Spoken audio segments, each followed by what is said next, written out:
Right, so let's power our Jupyter Lab.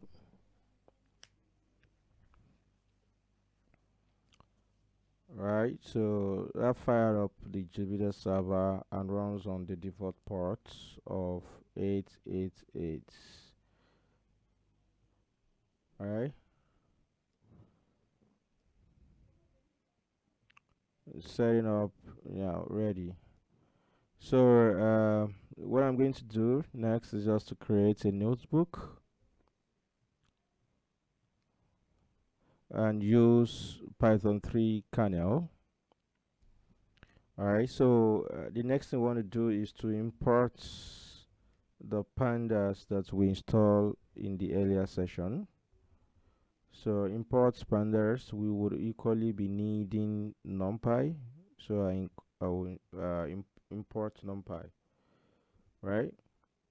So the next thing I want to do is to read in the CSV files. So as explained earlier, so let's declare a variable. So let's say we call it Olympics.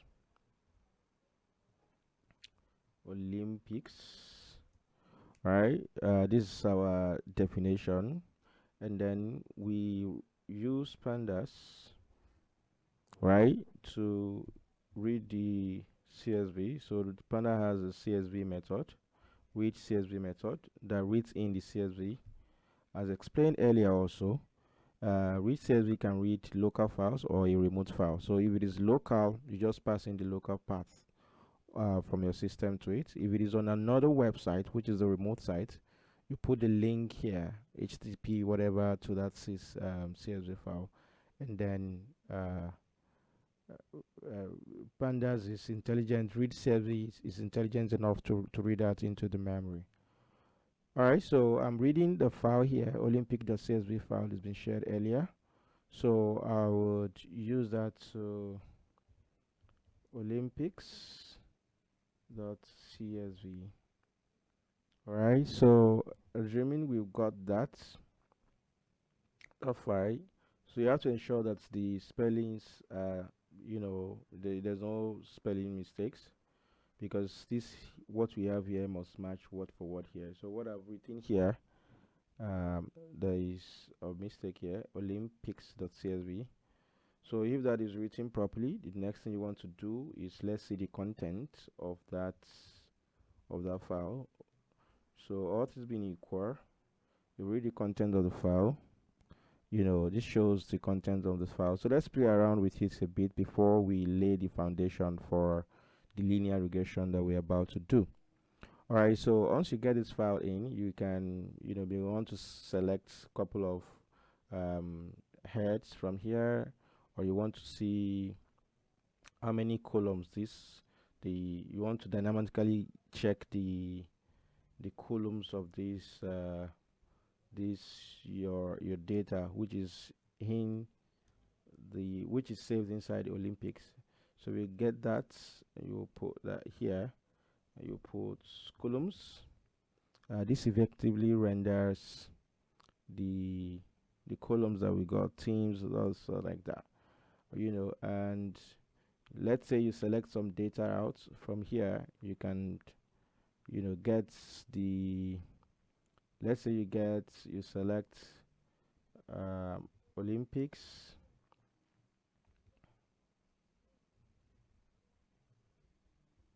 right?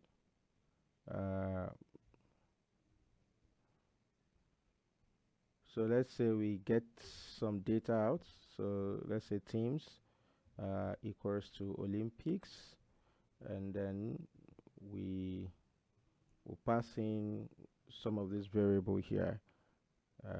We pass in only the team.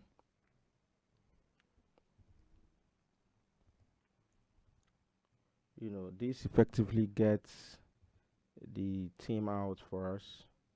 So if you echo teams down, play this out, we'll see this shows teams. So if we want to get multiple, let's say we want to extract multiple columns, there's the teams, and then we equally put out age of the team, just saying that's how to randomly pick select some columns out of the pool of the data of the pool data. So if you do this, so we see team age, like that. Uh, so to continue to what we want to do is to build the linear regression from scratch. So it's important for us to lay the foundation of the mathematical model that give rise to the linear regression itself. So also you don't have to do it, but it makes sense that you understand the theories, or refresh your memory. Some of us who know it, refresh your memory of how linear regression works. Okay, so let's have a look at the theoretical background of this. All right, so uh, the theories behind the linear regression. Just a recap. We know that this comes from equation of straight line. So let's say we have the elementary y x-axis, where we have a straight line like this. So this is, of course, the dependent variable, and then this is the independent variables, and we have let's say line of best fit. So you have some sample points along this line, you have some sample point along this line, you have some sample point along this line, right here. This, what we have here, is called the intercept C, of course. And then if you want to get the slope of this graph, you can have, if you have a point here, call it x2, and we have another point here where we call it x1, and then we have a point here, let's say that is y2, and then this point here, let's say that is y1. So if we have, get the difference here, we have y2 minus y1, and then here we have x2 minus x1.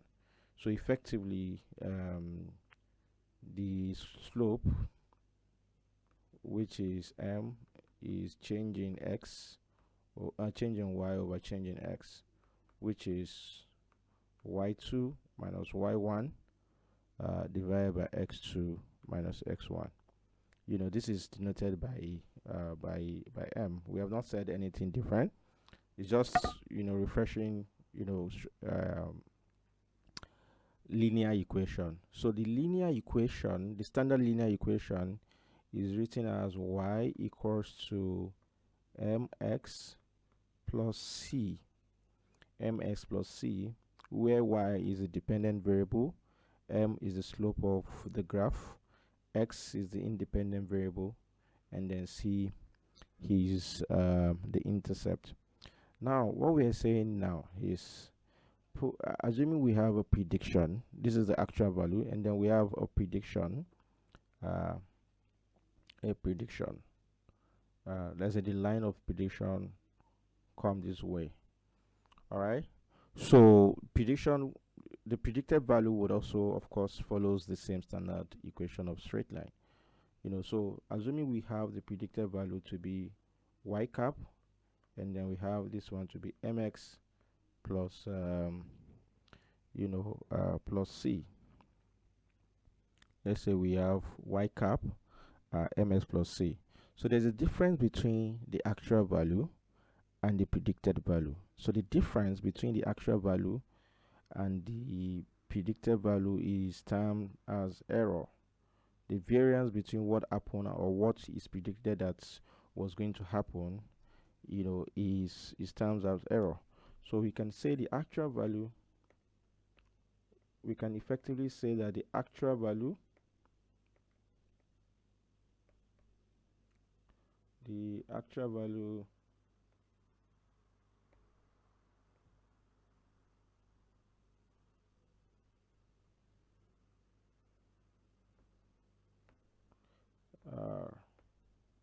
so we can say the actual value minus predicted value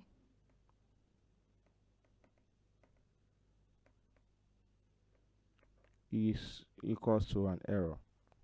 Okay, actual value minus predicted value equals to an error, which means that actual value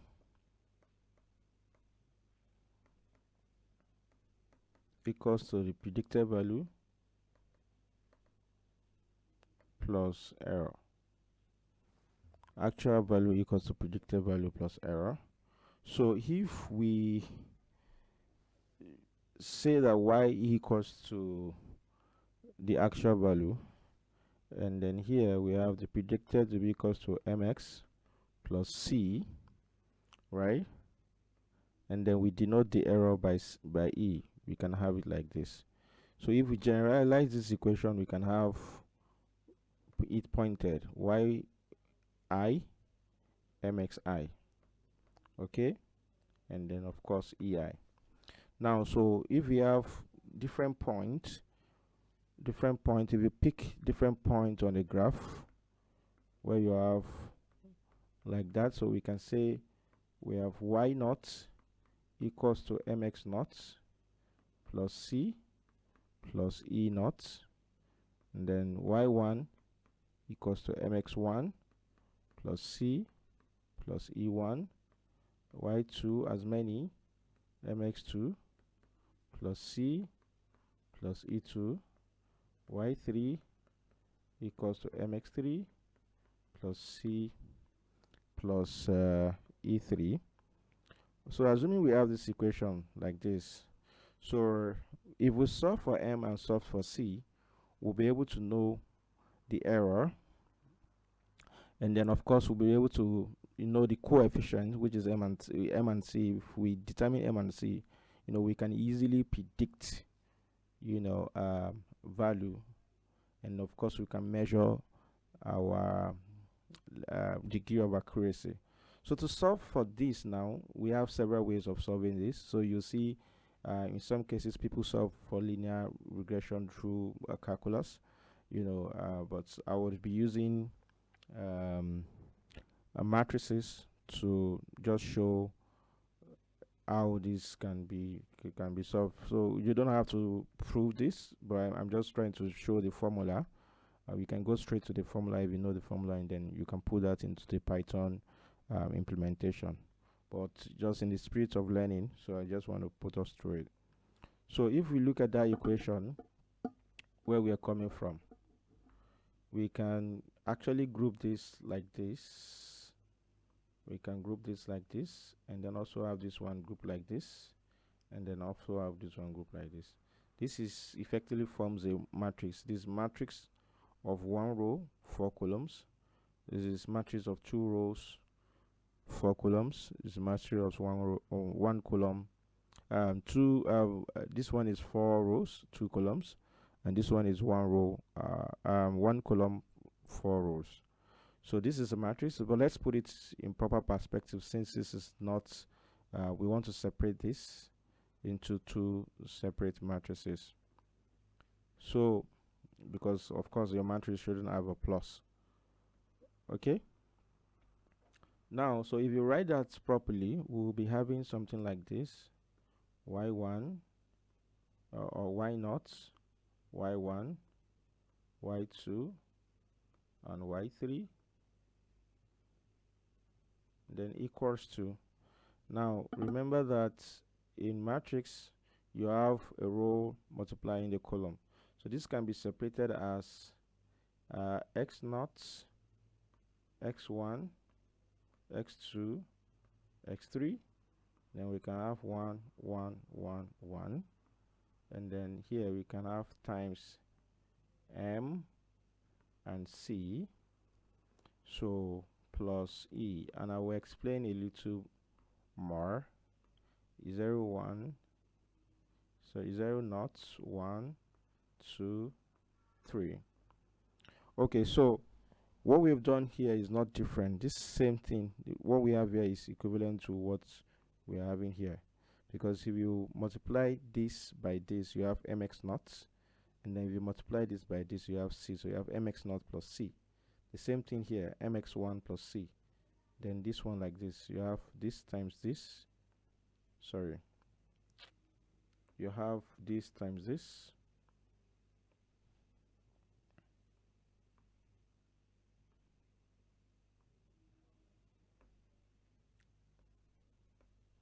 you have this times this, and then this times this, this times this, this times this, the same thing, this times this times this. So you get back this equation.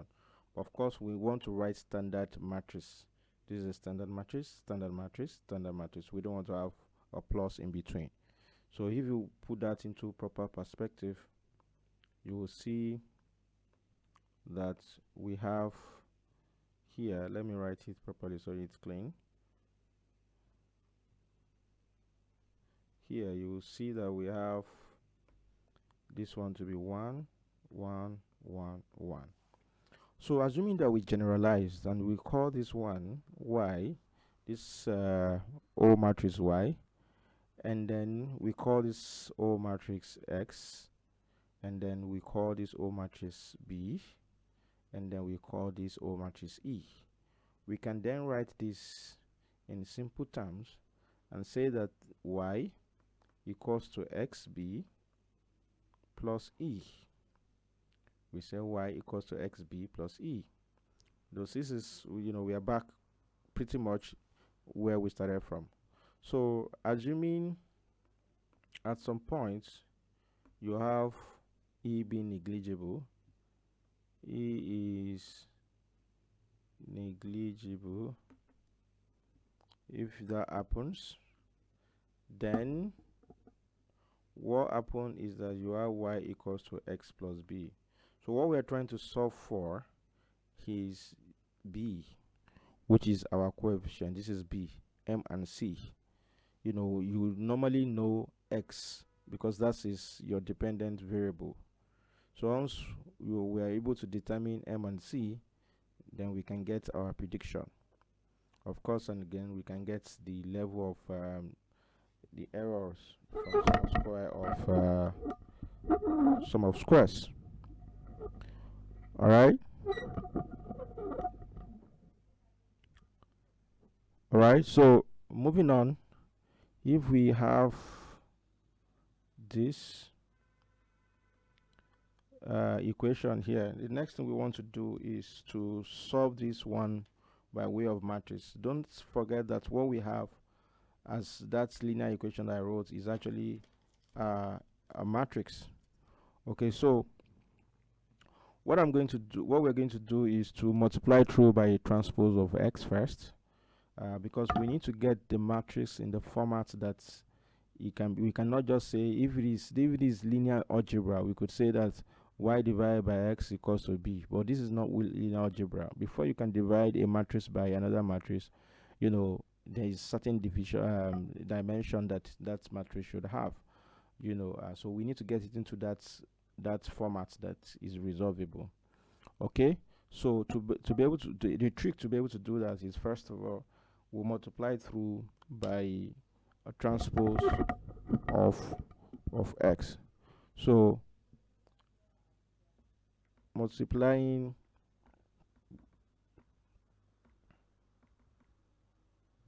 both sides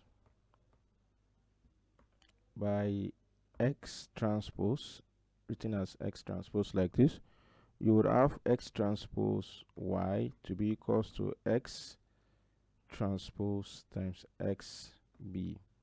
Now, so someone might ask, this x transpose, is the x we are multiplying with or b we are multiplying with? One thing that you have to know is that multiplication is commutative. If you're multiplying 2 by 3 by 4, all of this, if you are multiplying them by 5, so this 5, is it this one is multiplying or this one is multiplying? It doesn't matter. When you multiply this value with them, it's multiplying all of them. So what we're saying is that if you have 2 times 3, it will be equal to 3 times 2, irrespective of the positioning. So this S transpose multiply this, and because we multiply it by both sides, we have not changed the configuration of the equation, but we're just trying to drive at somewhere that we can resolve the equation. So the next thing we're going to do will be to multiply through by the inverse of this. The inverse of this, because we are trying to solve for this. All right. So if we multiply by the inverse of this, we'll be able to take advantage of one of the matrices rules that says that If you multiply a value by its inverse, you get an identity. And then an identity matrix, when multiplied by a certain value, you get that same value. I will put it in proper perspective so we can follow. So if I say multiply both sides by the inverse of this, x transpose by x inverse, if you multiply both sides by that, we would have x transpose by x inverse multiplying x transpose by y. This is equals to x transpose by x, and then multiplying x transpose by x inverse, right, times b. Now we want to take advantage. The reason we did this is for us to take advantage of a rule in matrices. So the rule is, recall that in matrix, if you multiply a matrix A by the inverse of that matrix A, if it exists, you will have an identity matrix I. Identity matrix, for some of us who must have forgotten, is pretty much like a square matrix with diagonal value being unity, and then you have other values being 0. So you can have, maybe if you have, like, this is 2 by 2 identity matrix. So this is one rule that's in a matrix, that when you multiply a matrix by its inverse, you get an identity matrix. Another rule is, when you multiply a matrix by an identity matrix, you would get that matrix.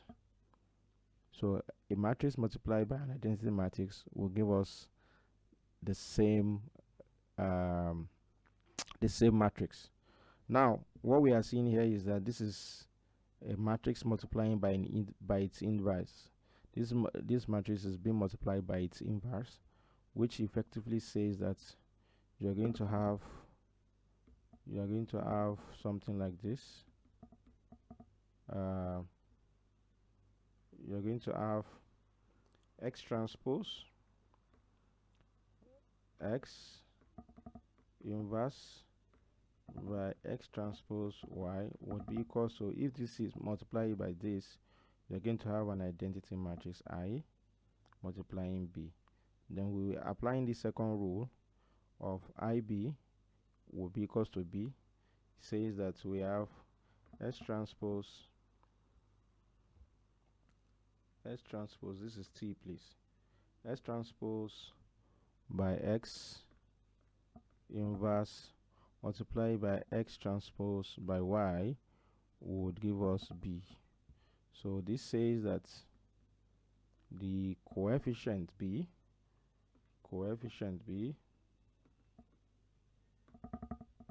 is equals to X transpose X inverse multiplied by X transpose Y. This is the equation that we'll be using, to get the coefficient. So other important equations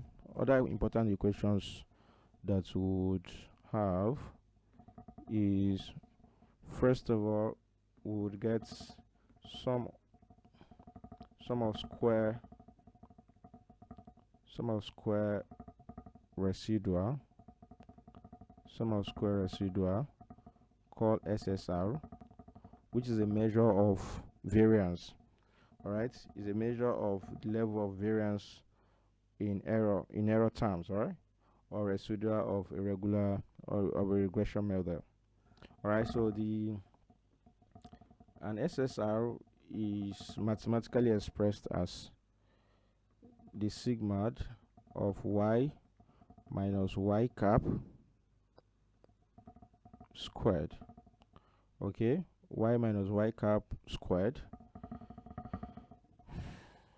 where y cap is, of course, the prediction, and then y is the actual value. Then you have this like that.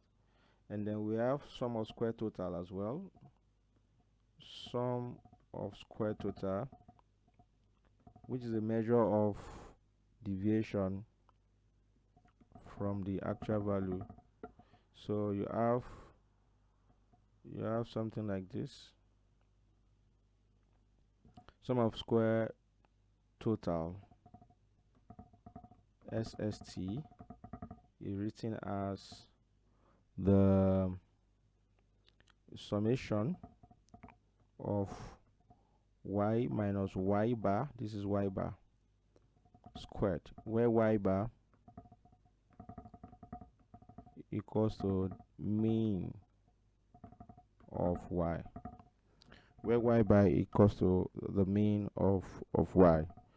Okay, so essentially so this screen here, all these things that we're doing, all this derivation that we try to do here, is just to achieve this.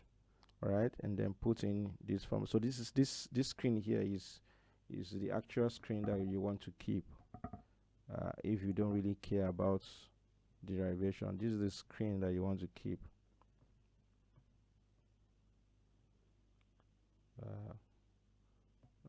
Because this guy seems to be canceling out that guy. So this is what you want to keep.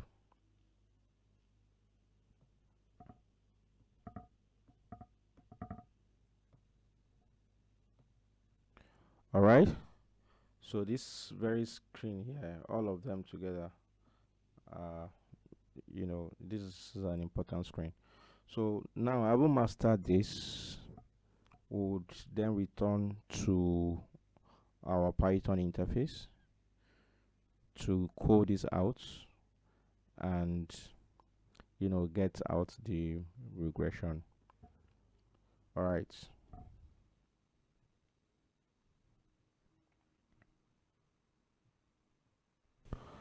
All right, so now we return to our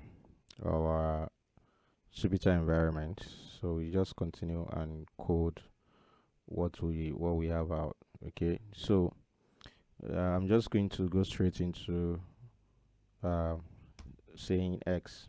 Now, so here in the data that we have, this is Olympic teams, and we want to predict the number of medals by each of the team in the next Olympics, right? So we want to use the number of athletes and the previous medal won as the parameters for us to predict what they are going to win and how many medals they're going to win in the next Olympics. So by virtue of that, our athletes and previous medal becomes the x value, the dependence variable. So let me say x equals to, and then we take from Olympics, that is the original variables that we have declared here, right? I want to be sure that alright, so that's Olympics right there, and then we extract out the athletes and the previous medals. So if we extract out the athletes, in this case here, what we got here,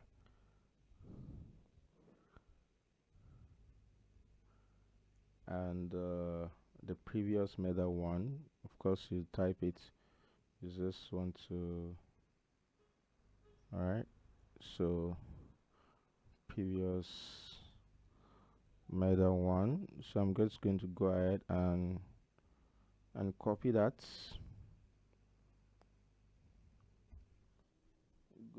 go ahead and copy that, and then let me see my x value right here. All right, so you can see that's our x. So the next thing we want to do is to pass in the categorical value, that is the one. So remember when we're doing the derivation, when we are transforming that into the x into the matrix y equals to, so we introduce x0, x1, x2, x3, and then we had that 1 1 1 before we multiply it by, you can revise that, before we multiply it by m and c, while we're transforming the linear equation into the matrices. All right, so the next thing we're going to do is to introduce that intercept. Uh, that's 1, so that we have the x in standard matrix form, because it's not just the value that we extract from the data. We passed in that's 1 for us to have the standard matrix. Okay, so what we're going to do would be to have so assuming we call that a c, so we pass in, assuming we call that a c, or we call it an intercept, and then we pass in 1. So this is essentially how you add new column to existing data. All right, so we pass in a column c, and then we pass 1 into it. Now if you look at x now, let's see what s looks like.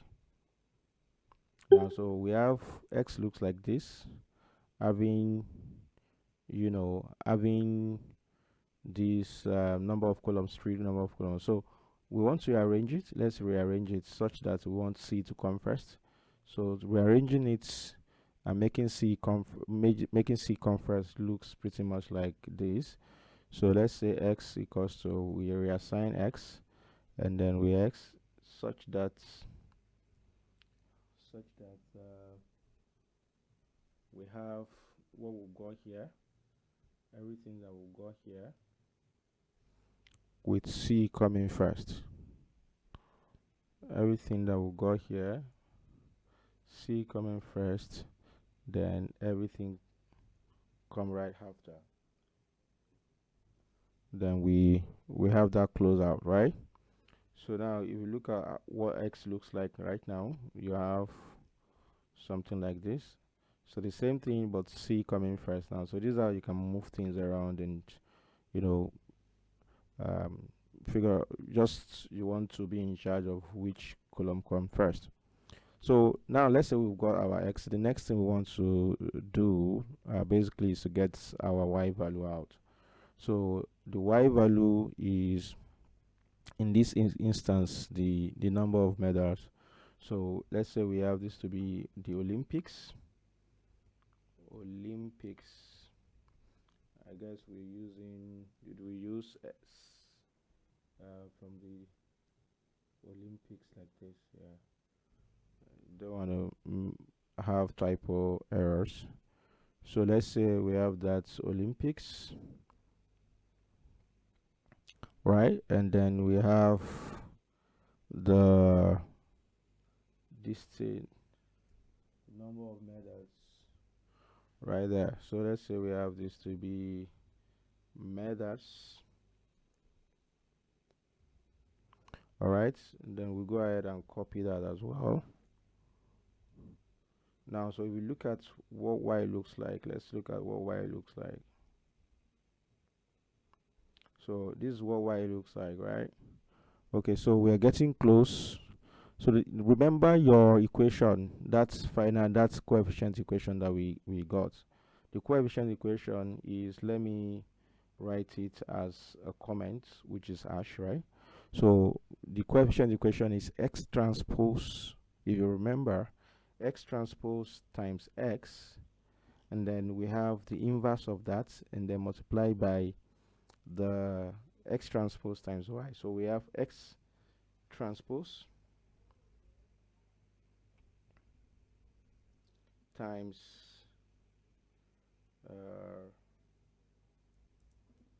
x transpose times x, and then we have this to be, then we have their inverse, the inverse of x transpose times this. This is a comment. Comment are not executable, they are just there. So I'm just trying to write the formula that we derive, we write it in English so that we can utilize that. Inverse of x transpose times x, and then all of them together multiply by x transpose, by y. X transpose by Y. So this is the that coefficient that we got. All right. So now let's write that in proper you know Python code. So let's say we have this as coefficients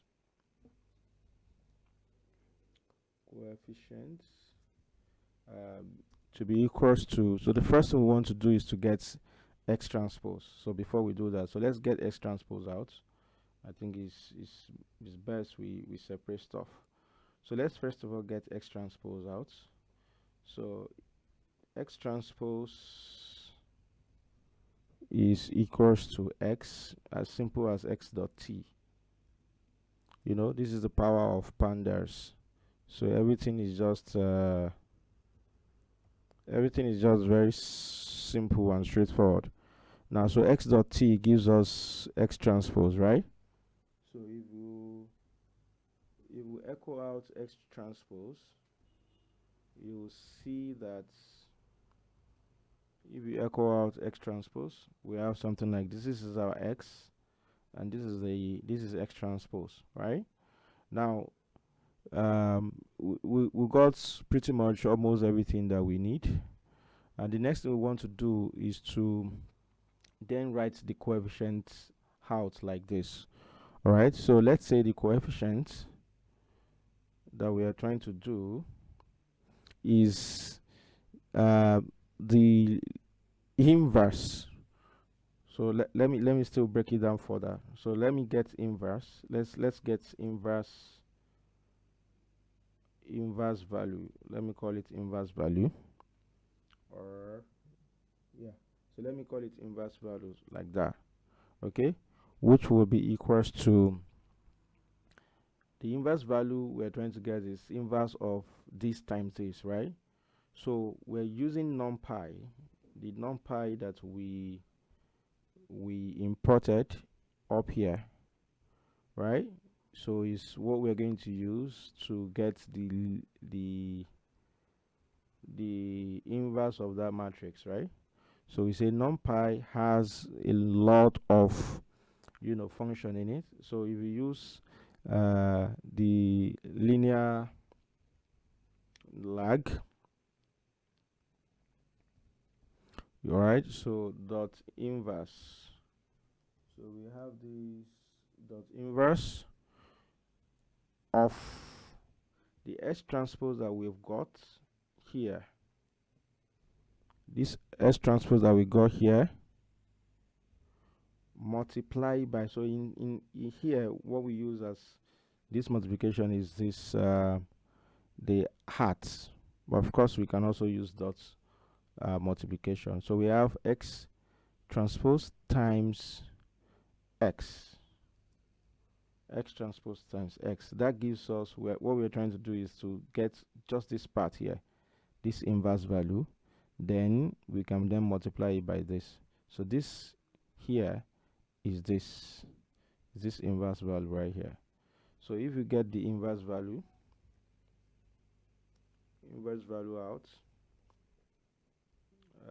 this one that you got here, if you run that, this gives us this matrix. This gives us this matrices, this inverse value right here. So the next thing we want to do is to finish up the coefficients. So if we finish up the coefficients, which would be this inverse value that we got times X transpose times Y.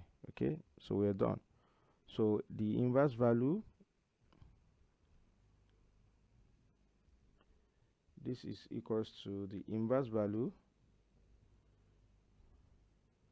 times, like I said, times here is at X transpose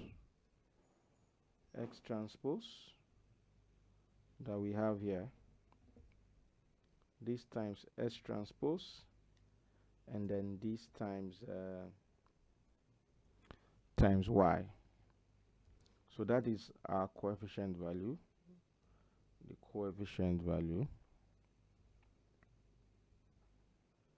So let's get that out. All right, so this gives us the coefficient value. This is pretty much we don't know what this is really talking to, but this is the coefficient. You remember we have y equals to xb. So this is y, this is x, this is b. So let's put it into proper perspective so we can see what we are saying. I should have even used b instead of c that we use here, but it's fine. So let's say that we put that we'll put it into proper perspective so that it's this value, this coefficient value becomes a bit clearer to read. So let's say we have coefficient is equals to coefficient dot index. If you put the index of this to be equals to x dot coulombs. All right, so if we get out the coefficients again, so we have something that makes sense. All right, so we have athletes, previous medals, and then we have C. You know, this has reduced, that's your x value to that.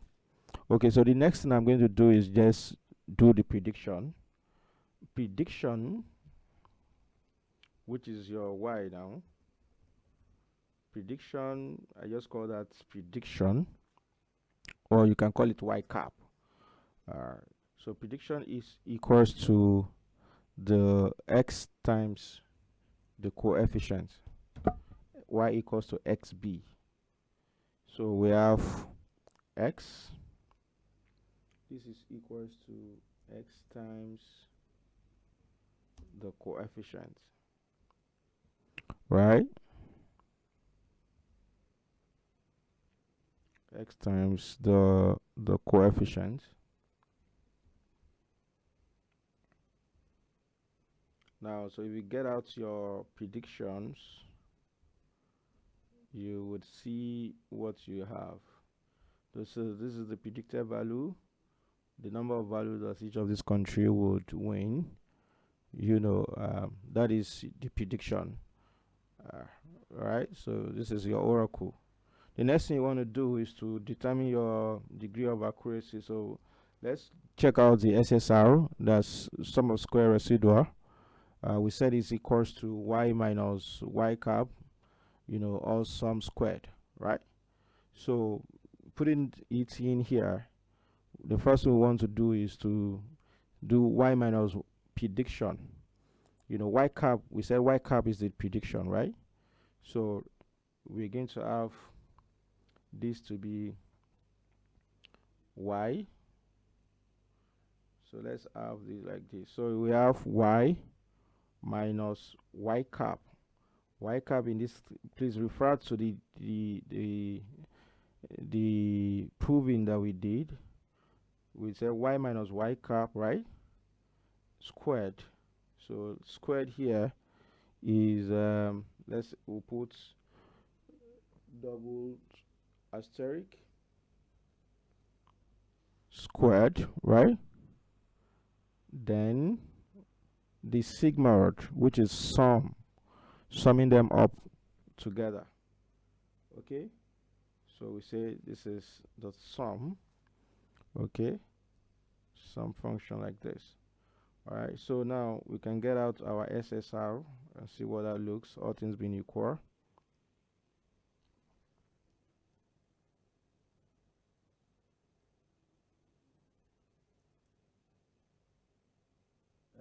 SSR is not defined. So look at what I did here. I did not put equality sign in here. So yeah, if you look at that, that's your prediction, and that's your SSR, sum of square residual. The next thing you want to do is to get the sum of square total. Your sum of square total, SST, we said is y minus y bar, also sum. So we're going to have this to be equals to y minus y bar, we said is mean. Okay, so we can get mean. There are several ways you can get your mean. You can get y dot mean, we can have numpy dot mean of y. So depending on what you want to do. So assuming you say that this is y minus, so if you use your numpy and then you use that to evaluate the mean of y, that gives you the y bar. Okay, so the next thing we want to do is to have that effectively squared. Okay, so to square this, we just put double asterisk squared, and then we sum everything up.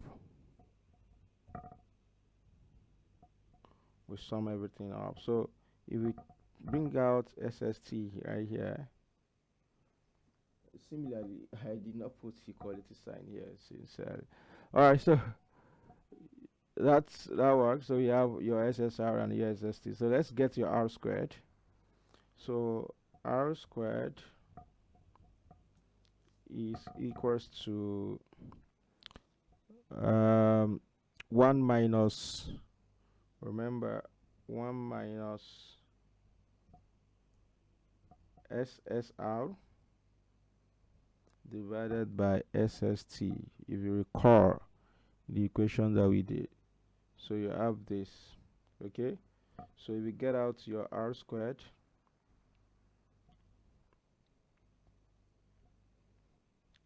you have it like this. So your R squared is 0.87239. You know, it means that you are very close. The closer it is to 1, the better. All right, so this is a linear expression from linear regression from scratch. We're able to see the theoretical backgrounds, and we're able to see how we can code that out. So see you in the next session. Thank you.